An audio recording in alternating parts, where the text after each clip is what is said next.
नमस्कार। आज हम एक बहुत ही दिलचस्प, जानी पहचानी हिंदी डरावनी कहानी पर बात करेंगे। जी। पुरानी कुर्सी का राज। ये कहानी कैसे एक मामूली सी दिखने वाली चीज, एक कुर्सी, खौफ का सबब बन सकती है, इस पर सोचने को मजबूर करती है। बिल्कुल।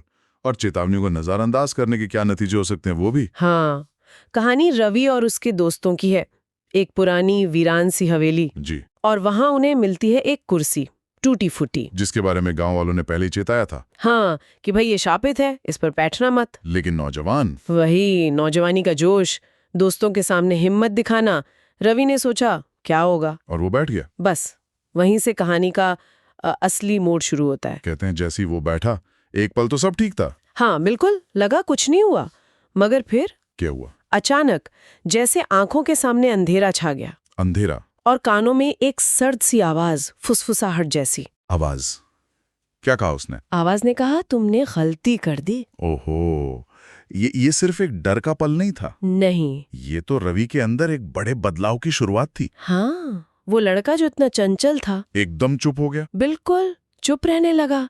कहने लगा, रात में आवाजें सुनाई देती हैं डरावनी। और अकेले में बुदबुदाता था। हाँ, जैसे खुद से बातें कर रहा हो। और वो कुर्सी वाली बात, वो बहुत अजीब है। कौन सी? कि जब भी रवि उस कुर्सी के पास जाता था, वो कुर्सी अपने आप हिलती थी। अरे बाप रे, बिना किसी के छुए? जी हाँ, बिना छुए। ये लोक कथाओं में अक्सर होता है ना। हाँ हाँ। जैसे डर सिर्फ मन में नहीं, बाहर भी है, किसी बाहरी शक्ति का सबूत। वाकई, कुर्सी का अपने आप हिलना रोंगटे खड़े कर देता है। ये बदलाव इतने अजीब थे कि बात फैली। सिर्फ दोस्तों तक नहीं रही, नहीं, गांव वालों तक पहुंच गई। वो भी फिक्रमंद हो गए। तो फिर जब घर के टोटके काम नहीं आए होंगे, तब उन्होंने पंडित जी को बुलाने का फैसला किया।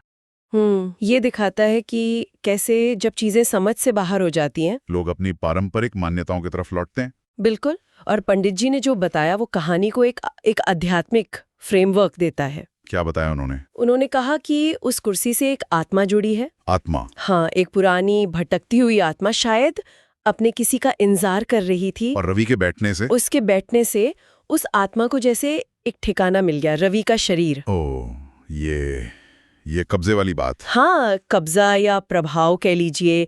इस तरह की मान्यताएं, मतलब जहां बेजान चीजों में आत्माएं या ऊर्जाएं बस जाती हैं। ये तो बहुत सी संस्कृतियों में मिलती हैं। बिल्कुल, ये उस अनजाने डर को एक शक्ल देती हैं और उससे निपटने का रास्ता भी। तो पंडित जी ने फिर कुछ उपाय किए होंगे? पूजा पाठ? हाँ, उन्होंने अपनी विद्या के अनुसार उपाय किए, आत्मा को मुक्ति दिलाने के लिए, रवि को बचाने के लिए। तो सब ठीक हो गया होगा फिर?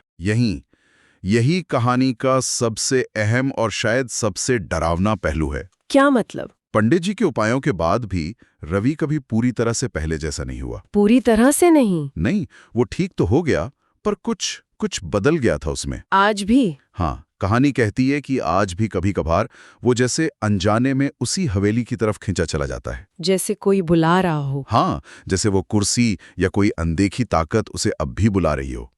ये अधूरापन, ये स्थायी असर, यही इसे ज्यादा डरावना बनाता है ना। बिल्कुल। डर सिर्फ उस घटना में नहीं, उसके पीछे रह गए निशान में है। तो अगर हम कहानी के मुख्य तत्व देखें, हाँ। एक शापित चीज, हाँ। नजरअंदाज की गई चेतावनी, जी। डरावने अनुभव, फिर आध्यात्मिक हस्तक्षेप, और अंत में हाँ, एक ऐसा नतीजा जो पूरी तरह सुकून नहीं देता, एक बेचैनी बाकी रहती है। सही कहा।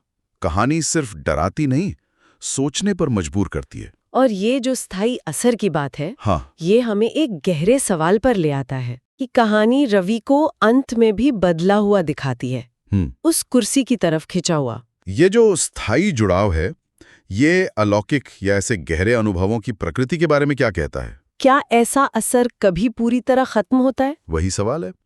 भले ही फौरी खतरा टल गया हो, क्या वो गहरा निशान कभी मिटता है, या फिर कुछ अनुभव हमारी रूह पर इतने गहरे होते हैं कि वो वक्त के साथ बस अपना रूप बदलते हैं, मिटते नहीं? ये वाकई सोचने वाली बात है।